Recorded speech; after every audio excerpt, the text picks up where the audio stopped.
को आशीर्वाद देते देते उनका जो है ससरी फूटने लगा। इसलिए सबको कहा कि अक्षत लाओ और मैं तुमको पकड़ता हूँ। ये संत का भाव है। सुदामा ने कन्हैया को पकड़ा और हाथ में लेके अक्षत दिया। कहा कि अखंडवती भव, सौभाग्यवती भव, पुत्रवती भव, धनवती भव, बोलिए वृंदावन बिहारी सारी रानियों को उन्होंने आशीर्वचन दिया। जो चावल खाए हैं इस पर बड़ा रहस्य है। कथा विराम की तरफ जा रही है। मैं यहीं के बाद संक्षिप्त में बता दे ये कथा। उसके बाद उद्धव जी का आगमन, उद्धव जी के साथ कृष्ण की वार्ता। उद्धव जी चले जाते हैं भगवान का अपने धाम को जाना, परीक्षित का उद्धार, एक भजन, उसके बाद आरती और जो महाराज आए हैं फलहारी सूजी बाबा वो लोग क्रम से आकर के आपको बधाई सुनाएंगे। आप सुनिएगा। चावल खाए, एक मुट्ठी तंदूर खाते हैं, ये संत का भाव है। और मैंने सुना है कि संभवतः हिंदी में टीका नहीं आई है, जो सिद्धर ने टीका ली है उसमें आया है जब एक मुट्ठी तंदूर खाए तो दूसरा उठाए तो रुक्मिणी ने कहा ये प्रभु क्या कर रहे हैं। उन्होंने चावल को दे दिया, संकेत दे रही है ये चावल आप खा रहे हैं, चावल कच्चा है, आप राजा है, ज्यादा खा लेंगे तो पेट गड़बड़ हो जाएगा तो बुलाना पड़ेगा। एक संत का भाव आया कि संकेत देते हैं रुक्मिणी कि क्या आप सारे चावल को खा करके स्वयं सुदामा बनना चाहते हैं। एक संत का भाव आया कि रुक्मिणी कह रही है प्रभु आप सारा चावल खा जाएंगे, आप पहले उनका पान पहचान लिए हैं, कहें कि अवधूत ये ब्राह्मण देवता है तो प्रसाद बांट के खाया जाता है। ये तो पूरा आपका द्वारिका आपकी सभी परिवार है, ये अकेले ही खा जाएंगे, सबको मिलेगा। बोलिए वृंदावन बिहारी लाल की जय। चावल पर कथा आई है, भगवान उनका दूध मिले जाते हैं, वहाँ वार्ता होती है। सब भगवान ने सोचा कि मेरा मित्र है, बचपन का सगा है, लंकोकड़ है, वहाँ कुछ बात होगी। जब वार्ता हुई वहाँ पे चलने लगे, चलने की तैयारी हुई। सुदामा को भगवान ने रोका नहीं, रुका नहीं। सुदामा ने मन विचार किया, सुशीला भेजी थी कि कुछ कहना मैं कैसे कहूँ। हम जो कहते हैं कि गरीब था लेकिन नहीं था, उसने एक वचन तक नहीं कहा, कुछ बोला नहीं, मांगा नहीं, लाख चेष्टा किए, द्वारकाधीश कुछ नहीं बोला।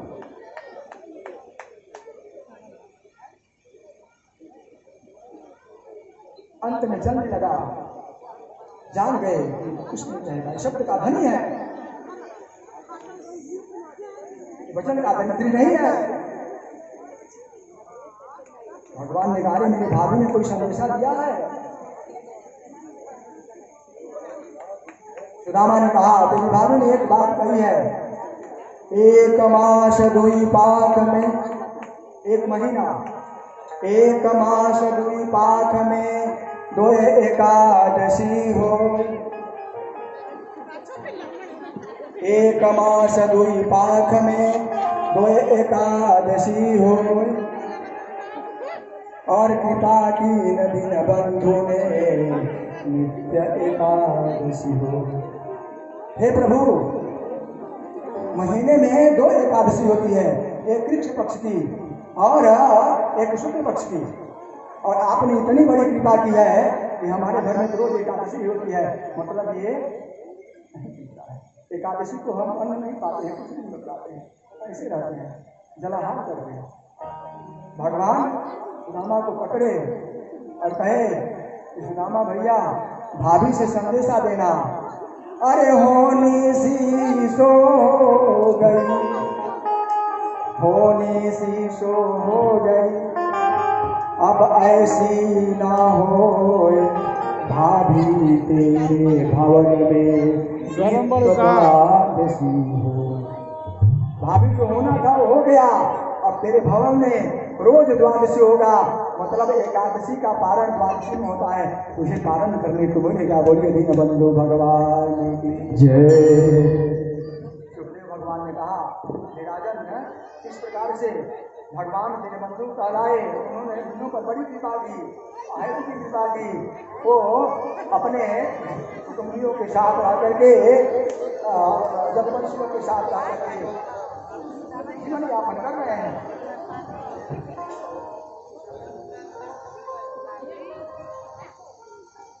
कथा आती है कि उन्होंने कहा कि आपने भगवान कृष्ण की शादी लीला का वर्णन कर दिया, अब सब गुरुओं के बारे बता देंगे। 24 गुरु हुए, उसमें उन्होंने पिंगला, कृंगी, पतंग, कुमारी कन्या, यहाँ तक अजगर सर्प को गुरु बनाया। उन गुरुओं से उन्होंने सारी शिक्षा सीखी। अंत में उद्धव जी को बुलाते हैं। उन्होंने कहा तो उद्धव, मेरे जाने का समय हो गया है। सारे जितने दैत्य थे, जितने अत्याचारी राजा थे, सबका उन्होंने रायशुभ जगड़ा करके पांडवों का उन्होंने सबका कर दिया, जैसे कराम कर दिया। जब देख लिया कि मेरा कार्य 125 वर्ष का जो मेरा कार्यकाल था पूर्ण हो गया, जदवंशी अत्याचारी उत्पाती हो गए हैं, सारे देवता कहने प्रभु आपका गोलो खाली है, आप आए। एक दिन जदवंशियों को ऋषि के यहाँ जाना हुआ, उनके जदवंशियों के जो बालक हैं ऋषि के पास जाते हैं और ऋषि से मजाक करते हैं। वो अनिरुद्ध है, कृष्ण का पति है, वो जाता है और वहाँ पर दुर्वासा, अंगिरा, अत्रि, कश्यप सब लोग हैं। कहता है बताए इस तो जदकुल का राजकुमार है, उनके द्वारा ऋषि का अपमान होता है। आप बताएं इसके गर्भ में क्या है? और तो नहीं बोला, लेकिन दुर्वासा ने कहा जो जिसको लाए हो कहे सरगर्भा है, मैं समझ गया, यही तेरे कुल का नाश करेगा। श्राप दे दिए। जदकुल के जो छोरे थे दौड़े दौड़े आए, अपने नाना उग्रसेन को बताए। उन्होंने कहा ये बात अगर किसी को पता चलेगी खलबली मच जाएगी। उन्होंने जब पेट को फाड़ा, देखा उसके पेट में लोहे का कील था, उसको उन्होंने पिछवा के समुद्र में डलवा दिया। समय पा करके वह समुद्र में आप देखेंगे फेन होता है, वह किनारे लगा, फेन करके वहां पर एक घास उग गई, उसका नाम ऐरत हुआ। भगवान ने मन में विचार किया अगर मैं चला जाऊंगा, ये जो बिल्कुल है कि जो रहेंगे यहाँ अत्याचार उत्पाती हैं। उन्होंने दाऊ भैया से वार्ता की, दाऊ भैया वहां से प्रस्थान करते हैं और जाकर के शरीर का परित्याग कर देते हैं। सारे जदवंशियों से भगवान ने कहा भाई ये द्वारिका छोड़ना पड़ेगा, क्योंकि इसमें यहाँ छोड़ के चलने की बनाई सुबह से चले, सबको लेकर के वहां सभा से में आते हैं। सभी आपस में लड़ने को वो समुद्र के किनारे ऐरत नाम की जो घास है उसको खाते हैं और एक मतवाली पान करते हैं। वो पान करके आपस में सारे जदवंशी लड़ भिड़ करके समाप्त हो गए। भगवान एक वृक्ष के नीचे बैठे हैं, वहां पर दारू गाता है। भगवान से बात होती है, दारू को समझाते हैं जाओ जो कहना जो कुछ जदकुल है यादव बचे हैं वे अर्जुन के साथ चले जाएंगे। उसी समय भगवान अपने तलवे को दाहिने जंघे को बाएं पर चढ़ाए हैं। एक बहेलिया बाण मारता है, उनके वो समझता है कि तलवार कोई निशानक है, चमक रहा है। जिस प्रकार से आप गर्मी में देखेंगे जो सड़कें हैं, सड़क पर चलते हैं तो धूप की किरणें चमकती है, मालूम पड़ता है कि जल है। उसी प्रकार से वह मृग तृष्णा, उसी प्रकार से उनका तलवा चमका, उसने मृग अपना शिकार समझ के बाण मारा। वह बाण भगवान के तलवे में लगता है और जब आकर लगता है तो द्वारिकाधीश है रोकन लगता है, प्रभु मुझसे गलती क्षमा करें, घबराओ नहीं। उसने परिक्रमा किया और भगवान ने जाओ। कहीं कहीं कथा आती है या रामावतार का राजा वो बलि का पुत्र अंगद है। अब जो हरि अनंत हरि कथा अनंता, इस प्रकार से उद्धव जी आए। उद्धव जी को भगवान ने ज्ञान उपदेश दिया, कहा अब बद्रिकाश्रम जाओ। बद्रिकाश्रम जा करके मेरी इस कथा का प्रचार करना। उन्होंने कहा मैं कैसे, बस मैं समय होकर के भागवत में आऊंगा प्रचार करना, उद्धव तुम विदुर से मिलना। तो जी परेशान करते हैं। भगवान की गाड़ी को परिक्रमा करता वहाँ जाता है, देखते देखते हे राजन भगवान का विमान आता है, सारे देवता आकाश मार्ग से पुष्पों की वर्षा करते हैं और भगवान द्वारिकाधीश वसुदेव देवकी नंदन कुछ अपने विमान पर आरूढ़ होकर के अपने गोलोक हो जाते हैं। बोलिए भक्त वत्सल भगवान की जय, बंधु भगवान की जय। हरे राम राम राम हरे हरे, हरे कृष्णा कृष्ण कृष्ण हरे हरे। सबसे देखते सभी भगवान चले गए गोलोक में, कोई साथ नहीं जाता है, अकेले उनके लोक में कोई नहीं जाता है। और जैसे विष्णु लोक है, इंद्र लोक है, यहाँ सब जा सकते हैं, लेकिन वहाँ सब नहीं जाता। तुम चले जाओगे तो सोचोगे,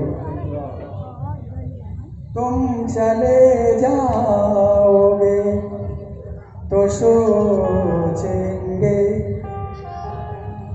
तुम चले जाओगे तो सोचेंगे, हमने क्या खोया, हमने क्या पाया, हमने क्या खोया, हमने क्या पाया, हमने क्या खोया, हमने क्या पाया। जिंदगी दो तू घड़ा पाया, जिंदगी तुम घड़ा साया, तुमको देखा कोई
आज फिर दिल में एक तमन्ना थी, आज भी हम समझा, आज भी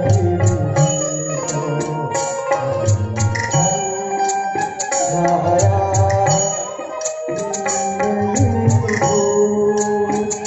तू भरा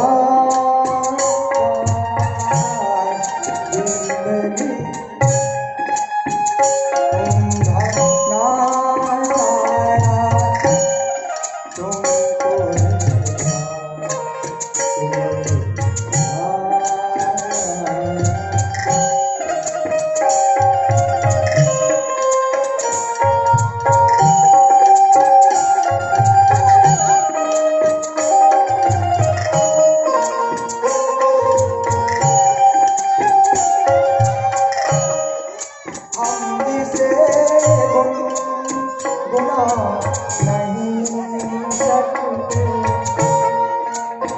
हमसे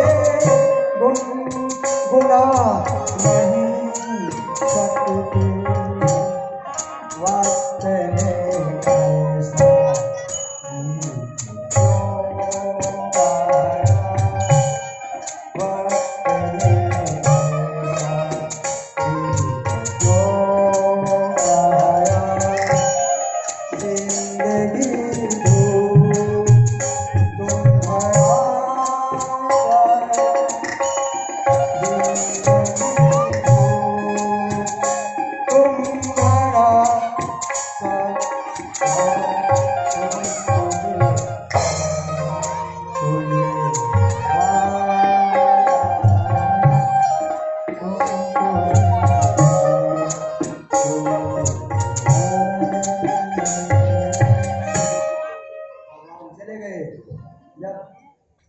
सुखदेव भगवान ने राजा परीक्षित को सुनाया, द्वारिकाधीश सबको छुप कर चले गए।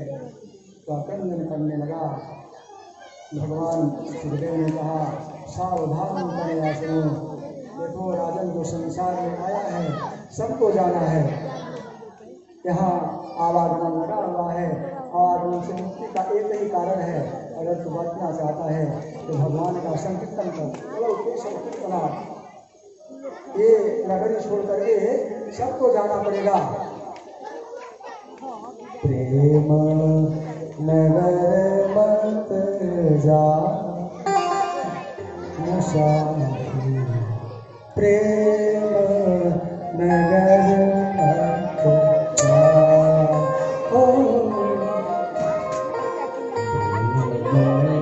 नगर मत जा।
या तो भगवान की भक्ति कर सकते हो, दोनों नहीं होगा।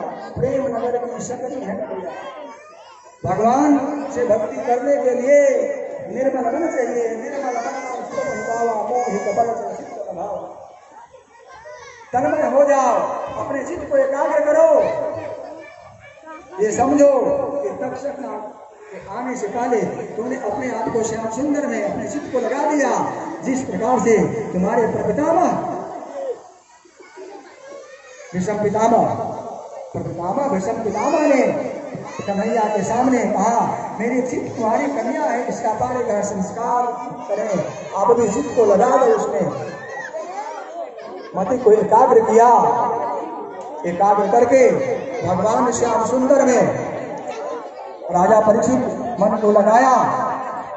सुखदेव भगवान कि परिक्रमा करता है। परिक्रमा करने के बाद वहां से सुखदेव भगवान प्रस्थान करते हैं। बोले सुखदेव भगवान की जय। चले गए चित्त को एकाग्र गंगा के तट पर विराजमान है। सारे ऋषि महर्षि सब लोग देख रहे हैं। आकाश मार्गों से देवता देवांगनाएं किन्नर गंधर्व पुष्पों की वर्षा कर रहे हैं। आज लोक ने राजा पर सबको धन्य कर दिया। अपने को धन्य हुआ, ये सबको धन्य किया। तक्षक नाम आता है। आने से पहले सुख जी ने कहा, हे ऋषियों, सुख जी कह रहे हैं सुखदेव भगवान चले गए। तक्षक नाम आने से पहले चित्त को मन को एकाग्र किया और भगवान ने अपने चित्त को लगा लिया। जैसे तक्षक नाम आता है, स्पर्श करता है, उसका शरीर जल को भस्म हो जाता है। बोलिए परीक्षित महाराज जय। से हम सभी ने बड़े ही तन्मय होकर के इस कथा का पान किया और इसमें जो कथा छुपी होगी योगा सामूपानी हमारे प्रधानी बाबा, हमारे सिंह जी बाबा या और हलचल बाबा को कथा सुनाएंगे। मैं तो कोई कथा वाचक हूँ नहीं, मैं तो जो बालक कहतो तनवादा सुने मुदित मन पितुर माता।